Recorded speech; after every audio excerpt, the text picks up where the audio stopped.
Olá pessoal, tudo bem? Hoje mais uma live que a gente vai estar fazendo nesse momento aí do coronavírus, onde eu como mãe, eu lembro muito bem do meu período de gravidez, que a gente tem que ir com frequência, né, no ginecologista, e daí pensei como que essas mães estão passando nesse momento, né, que é tão importante na vida da mulher, como que elas estariam lidando com mais esse fator. Então, conversamos aí com o Dr. Henrique Gerardi, a quem eu já quero agradecer de imediato. Quem é de Barreto sabe, né? O Dr. Henrique Gerardi é um grande ginecologista aqui da nossa cidade, filho do Dr. Zaid, que é uma referência, né, para Barretos, também ginecologista, um grande médico, reconhecido aí por todos nós. Então, eu fico muito feliz de hoje a gente estar podendo falar desse assunto tão importante. Eu vou estar chamando o Dr. Henrique daqui a pouquinho para a gente estar falando. Quem tiver dúvidas, enfim, fique à vontade para estar fazendo aí as perguntas. É que a gente possa, né, esclarecer. A gente sabe, e quem é mãe sabe, quem está grávida sabe, quando a gente vai no ginecologista, a gente sempre, por mais que seja tudo bem, a gente dá aquele friozinho na barriga na hora de falar, vamos ouvir o coraçãozinho, enfim. E agora mais esse fator para preocupar as nossas grávidas nesse processo de coronavírus. Eu acredito que o Dr. Henrique vai nos ajudar a esclarecer inúmeras dúvidas, como por exemplo, se as grávidas são um grupo de risco, se tem alguma medida específica, né, que elas podem estar tomando com relação ao coronavírus, o que acontece no caso de uma grávida pegar o coronavírus, quais são os procedimentos. Acredito que vai ser bem legal para todos nós podermos ter conhecimento, né, conhecimento sobre esse tema. Eu vou chamar o Dr. Henrique, que eu acho que ele já está para entrar.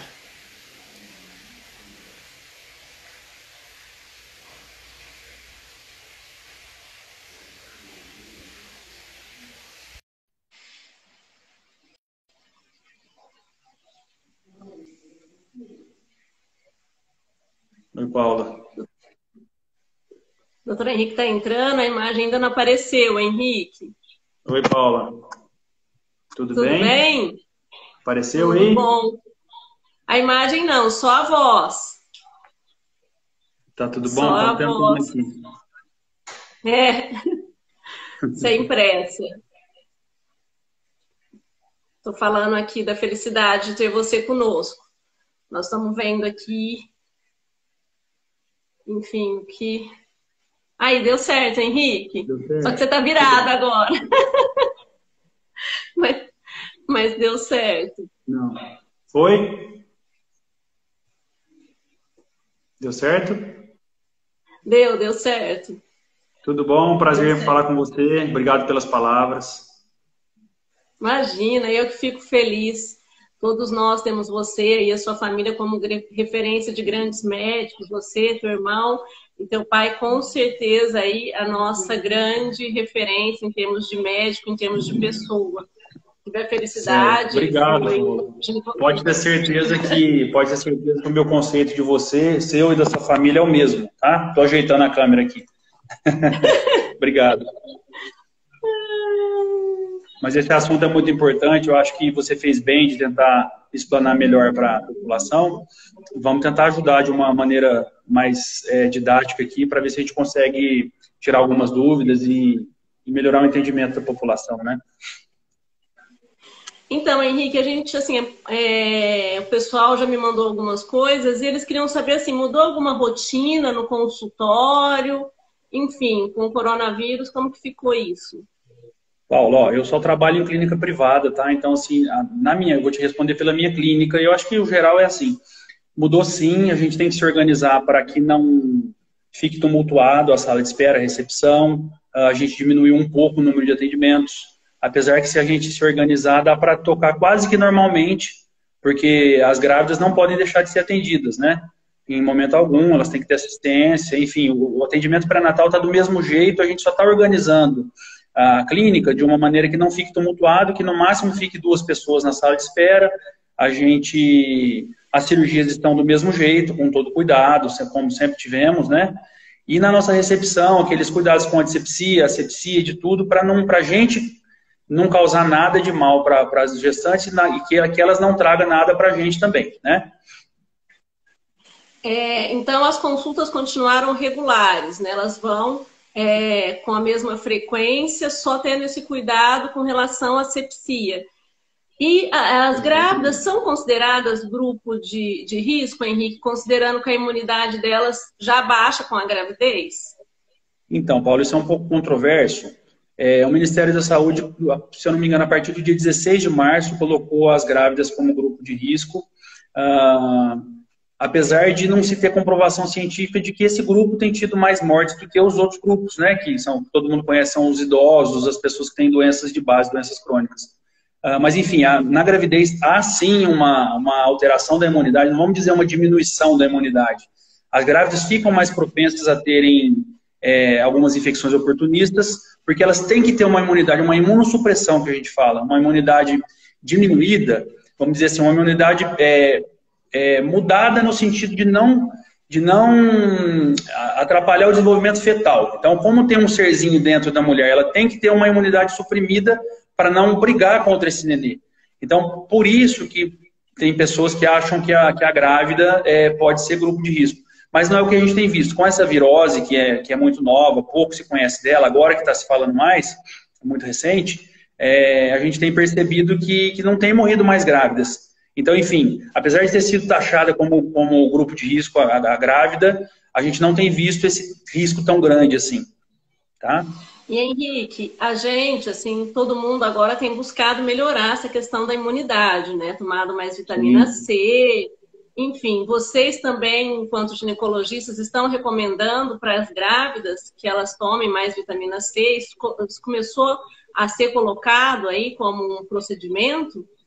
Não é uma conduta cientificamente respaldada, tá? A gente, claro, cada atendimento é individual, então se a pessoa está preocupada, quer usar, não vejo mal nenhum, a gente passa vitamina C, às vezes tem medicamentos à base de planta, fitoterápicos, que ajudam um pouco a melhorar a imunidade da paciente. Mas isso não é uma rotina para todas, então depende do que a paciente te pergunta, do que ela quer, o que está acontecendo com ela. É individualizado e não tem um respaldo científico para isso, Paulo. Certo. Tá? Henrique, a gente sabe que durante a gravidez pode ocorrer algum sangramento, enfim, dores. E quais os procedimentos que você tem, assim, instruído as suas grávidas e que pode falar aí para todas as grávidas? Bom, sempre a gente tem que se colocar à disposição da gestante para esses atendimentos de intercorrências. Com grávida não se pode brincar. Então, eu tenho comigo que se a pessoa está precisando do médico, você não pode demonstrar má vontade. Você tem que atender sempre. Bom, sendo assim, a gente tem que procurar algum lugar para atendê-la de um modo adequado, que não traga risco, no sentido de evitar um lugar tumultuado, alguma coisa muito cheia, que exponha a mesma ao risco, né? Então, com as minhas pacientes, eu acho que o ideal também seria com as dos outros e de sistema público, que sejam atendidas em locais com menos risco de exposição ao vírus, ou seja, lugares não lotados, lugares que não tenha contato com pessoas suspeitas. Na minha clínica, eu oriento que elas venham na minha clínica para evitar esse contato, né? Porque aí elas não vão estar expostas a esse contato com o vírus, e o atendimento é de prontidão. Então, passou mal, vem aqui e eu atendo. Nos casos de rede pública, a gente, quando a pessoa tem uma suspeita do coronavírus, a gente encaminha para o gripário na Santa Casa, né? Ou via UPA, ou via atendimento de urgência. Mas, como você me perguntou anteriormente, se for um caso que não suspeito do vírus, da virose, se for uma intercorrência obstétrica pura, sem ser a virose, a gente atende na clínica para evitar a exposição da paciente. Tá? Inclusive, seria o caso de se pensar em termos de rede pública que existisse hoje, né, alguma UBS, enfim, só voltada para o atendimento dessas intercorrências com relação a essas grávidas, né, para que a gente possa evitar essa contaminação. É uma boa ideia. Pode falar, Paulo. Pode falar. Não, eu ia falar que é uma boa ideia. Poderíamos até ver isso com o secretário, com o Alex, né, se teria essa possibilidade, mas eu tenho certeza que eles têm pensado nisso, eles devem estar adotando alguma medida de suporte importante e bem estruturada, né? Com relação aos partos, né, como que está sendo feito, considerando essa questão exatamente desses gripários, enfim, que hoje existe, né, dentro dos hospitais, pessoas com coronavírus. Como está sendo feita essa questão dos partos, Henrique? Bom, normalmente, graças a Deus, apesar de a gente estar tendo a casuística normal aqui na cidade, eu acho que não está, né, nada de preocupante, graças a Deus. Os nossos hospitais que a gente realiza cesárea, que é o Hospital São Jorge e a Santa Casa, a gente está bem tranquilo quanto a isso. Porque o São Jorge tem poucos casos, é isolado, não tem contato com o pessoal que fica internado nos quartos, nem no centro cirúrgico. Então, nós estamos bem tranquilos, a pessoa não vai se expor ao risco, tá? Quando ela vai ganhar nenê. Assim como a Santa Casa, o gripário é em uma extremidade do hospital, a sala de parto é em outra extremidade. Então, acho que quem está para ganhar neném nessa fase, que eu acho que nós estamos numa fase bem crítica, apesar de Barretos estar contra, né? Não está nada de pânico, mas nós estamos numa fase crítica na curva de crescimento da incidência de vírus. Acho que mesmo nessa fase nós estamos bem tranquilos. Quem tem que ganhar neném nessa fase está tranquila, não vai se expor ao risco. A gente procura dar uma alta precoce, a gente tenta não deixar o paciente mais do que precisa. Eu sempre tive comigo de dar alta precoce para não deixar o paciente exposto a esses riscos. Agora, mais ainda. Henrique, realmente a gente tem que evitar os hospitais. Então, a alta precoce é uma medida bem coerente. Com relação às grávidas que ficam resfriadas, quais a postura que você entende que elas têm que adotar, enfim? Tá, o que é recomendável... Como se fossem... O que é o seguinte, virose, resfriado, gripe, nós sempre vamos ter, e agora vai entrar no frio, época seca, nós vamos ter mais ainda, né? Então, assim, a gente tem que saber meio que distinguir bem para não superestimar, superindicar o diagnóstico, para não encaminhar a torta e a direita, né? Então, assim, o que é orientado, se a pessoa tem febre ou dificuldade respiratória, tosse persistente, principalmente esses sintomas, febre, tosse persistente, dificuldade respiratória. Isso nos leva a pensar bastante no coronavírus, e isso aí seria motivo para encaminhá-la. Agora, uma simples coriza, uma dorzinha de garganta leve, enfim, sintomas gripais leves, sem febre, sem dificuldade respiratória, a gente pode observar isso em casa, tratar com remédios sintomáticos, e qualquer coisa, o acesso ao médico tem que ser fácil para o médico mudar a conduta se necessário. Para resumir, então, teria que ser os casos de febre e dificuldade respiratória, tá? Tosse persistente, acho que isso aí chama mais atenção. Certo. Henrique, no caso, por exemplo, de uma grávida pegar o coronavírus, quais são os riscos para essa grávida, né? E os riscos para a criança? Para a grávida, como a gente falou anteriormente, parece-me, no Brasil e no exterior, parece que é a mesma coisa dos adultos rígidos, porque geralmente as grávidas, elas estão em idade mais baixa, né? No máximo até 40, 42 anos. Então, não estão no grupo de risco por idade.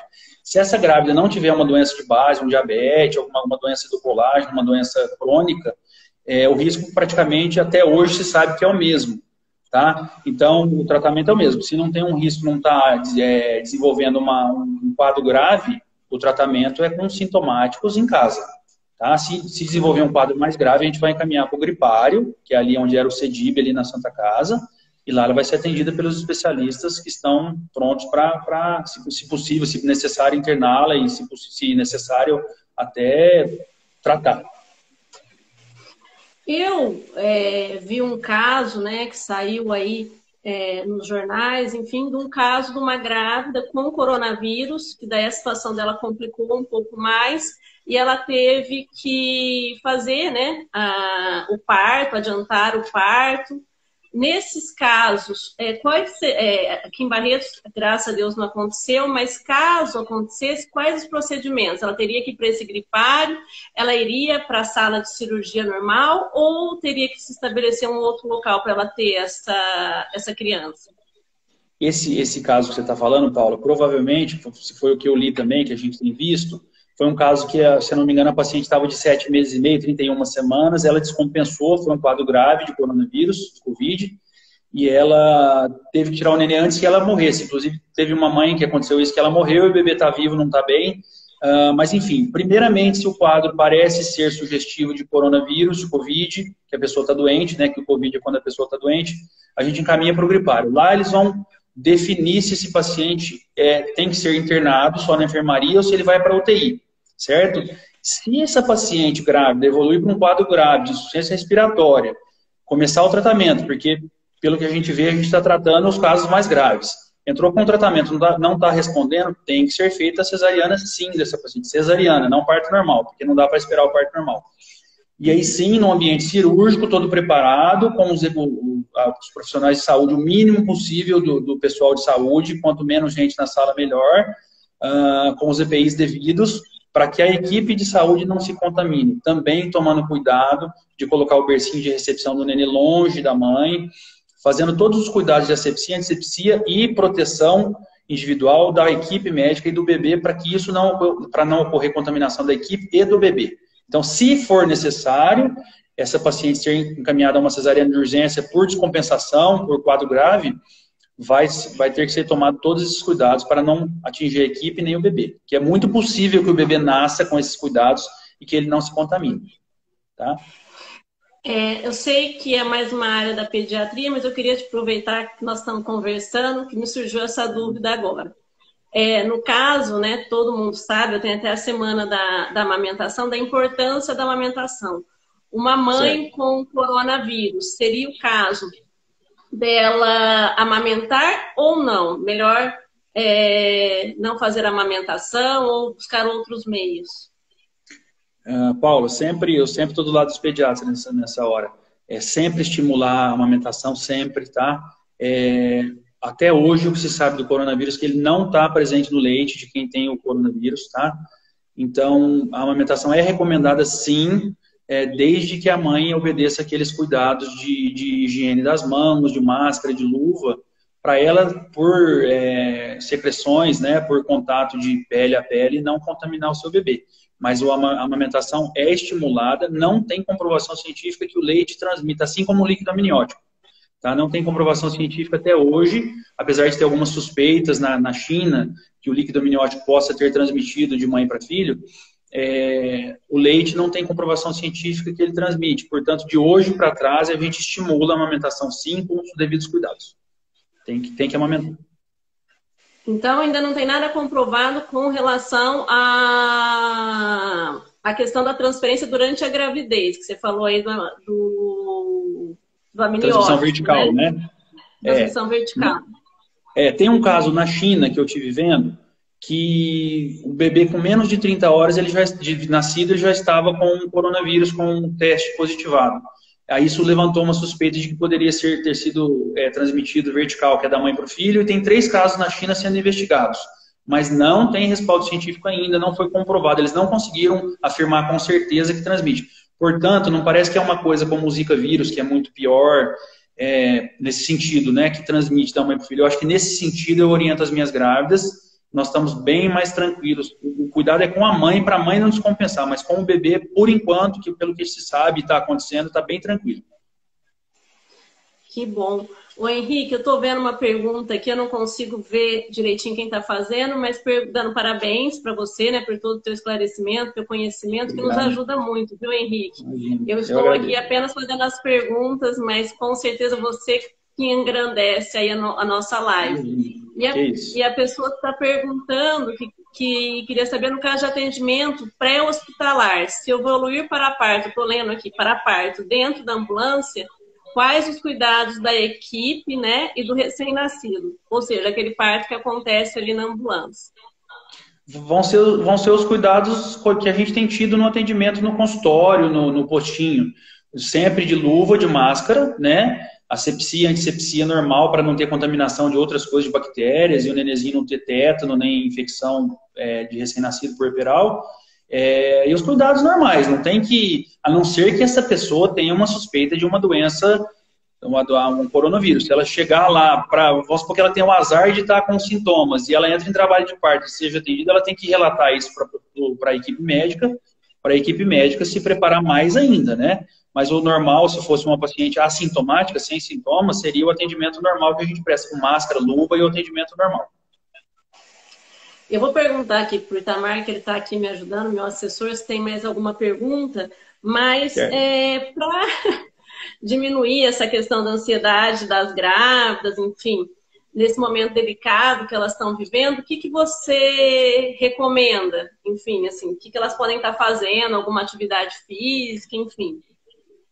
Ó, eu acho que cada um tem um jeito de pensar, eu acho que a gente tem que inventar, né? Lá na minha família tá assim também, eu por ser profissional de saúde, eu trabalho normalmente, não mudou nada a minha rotina, mas na minha casa mudou muito, as crianças entediadas, enfim, a gente tem que... Estava lendo sobre isso também, e tem gente, tem até uma moça do Canadá que propôs um diário, então assim, eu acho que a gente tem que inventar alguma coisa para passar o tempo, pensar que isso é passageiro, que nós já estamos chegando lá, e às vezes eu estava lendo até sobre meditação, que é uma coisa legal, que a pessoa concentra na respiração, a mente. Então é uma coisa, meditar, fazer um diário de relatos do que tem acontecido, para depois lembrar disso aí, né, e servir como lição de vida. Mas isso aí é individualizado, na minha opinião, Paulo. Acho que a gente tem que correr atrás de passar o tempo, fazer coisas boas, estudar, né? Mas não tem uma recomendação para todos, assim. Isso é meio que pessoal, na minha opinião. Você sabe que essa história do diário eu acho bem bacana, assim. Eu, em decorrência da correria da vida, não consegui, durante minha gravidez, fazer o diário, mas a minha mãe fez. E eu, Uhum. até hoje ela tem um caderninho, ela fala aqui, ó, com 7 meses aconteceu isso, aconteceu aquilo, eu estava grávida. E até me ajudou, porque ela pegou o caderninho dela no período que eu estava grávida do Francisco e fez os relatos. Eu acredito que é Uhum. uma forma também de você escrever e depois contar, né, para o seu filho que durante a sua gravidez teve um problema nunca visto na história, né? Porque assim, uma Sim, coisa é certa, isso nunca foi visto. A gente sai na rua e a gente se impacta muito quando a gente está na rua vendo todo mundo de máscara. É sim, uma realidade assustadora para todos nós, né? Quando a gente imaginou que a gente fosse ter que andar na rua de máscara. Então, hoje sim. inclusive uma obrigatoriedade. Teve uma pessoa que perguntou aqui, né? Gestante que contraiu coronavírus durante o tratamento, pode haver risco para o bebê. Eu sei que você já falou bastante desse tema, enfim, que os tratamentos seria normal, que ainda não existe estudo, né? Como você falou, falando dessa questão se passa Uhum. ou não para o bebê, mas eu queria saber se você queria mais alguma coisa para acrescentar. Paulo, se eu puder, assim, ó, eu acho o seguinte, eu tenho orientado na minha clínica para os meus contactantes aqui. Eu acho que é uma coisa inédita, é uma coisa grave, é muito sério, tem gente morrendo. Assim como tem gente morrendo de H1N1, que para grávida é pior, né? Então, vamos vacinar as pessoas de gripe também, que H1N1 para grávida é pior, comprovadamente pior. Mas eu acho que não é motivo para a pessoa descompensar o psicológico, achar que todo mundo vai morrer. Eu acho que isso vai passar, logo em breve vai passar. Então, bola para frente, não se assustem, façam as medidas do jeito que estão sendo pedido, né, que estão pedindo, que vai dar tudo certo. Quanto a essa pergunta, então, assim, eu acho que a gente tem que se preocupar sim, mas isso logo vai passar e não é tão grave quanto está parecendo. Acho que é sim, a minha opinião pessoal, tá? Não quero discutir com ninguém, mas eu acho que isso é grave, é sério, mas se a gente tomar os devidos cuidados, isso vai passar e não vai ser uma coisa tão exponencial quanto estão colocando, uma coisa tão grandiosa assim, né? Se Deus quiser, vai acabar logo. Quanto a essa pergunta do tratamento, só para falar do tratamento na grávida, todos os tratamentos são experimentais, a gente não falou nada sobre isso, mas é importante ressaltar. Tem várias pesquisas, várias linhas de pesquisa querendo introduzir os mais variados tipos de tratamentos e não se sabe ainda, não se chegou a um consenso qual que é o melhor. Então, assim, por exemplo, eu conversando com um colega intensivista de um hospital aqui, eles passam Tamiflu, azitromicina e hidroxicloroquina.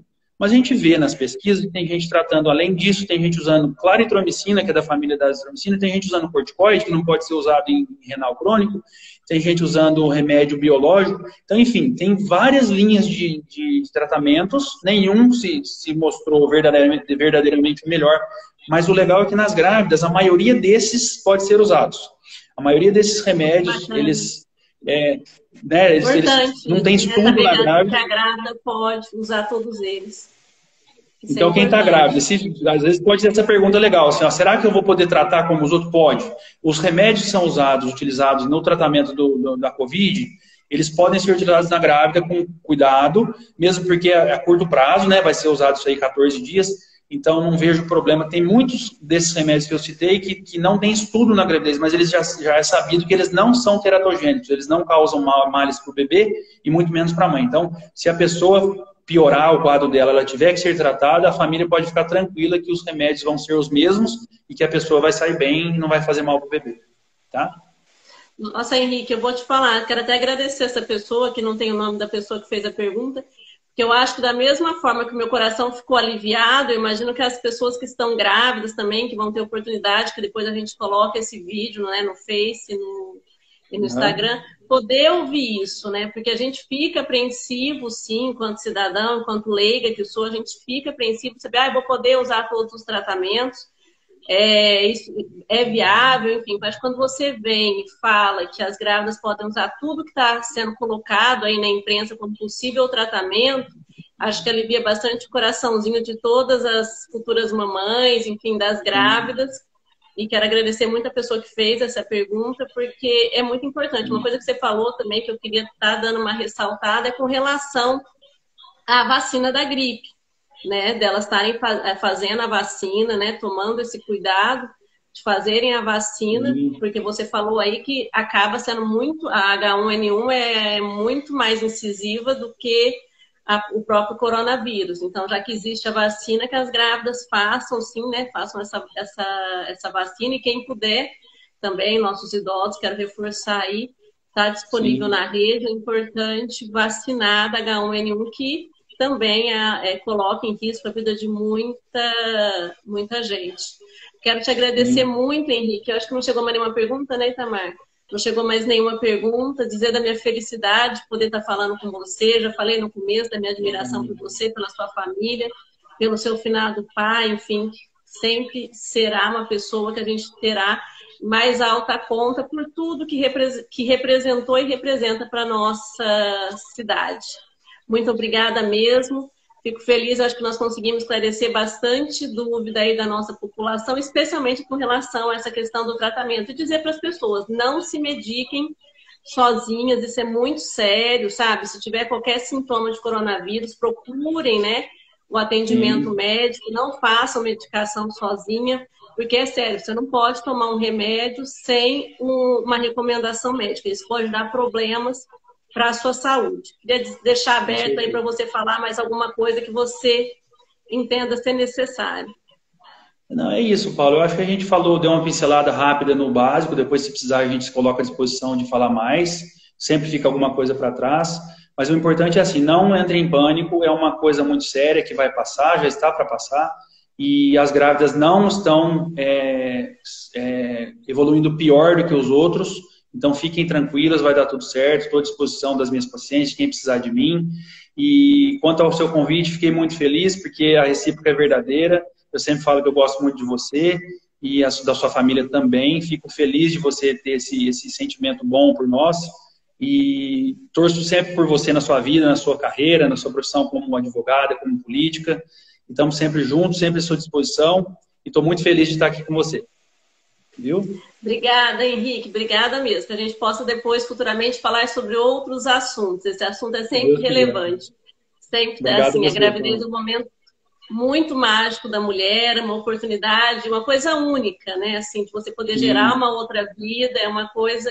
E sempre vai existir oportunidade que a gente possa falar sempre aí com o pessoal, enfim, com. Informação é sempre importante, que a gente possa, em com outras certeza. oportunidades, estar trazendo mais informação. Obrigada, viu, Com certeza. Henrique? Um Obrigado a você, abração. foi um prazer. Viu? Você também. Obrigado. Tchau. Tchau, tchau. Tchau.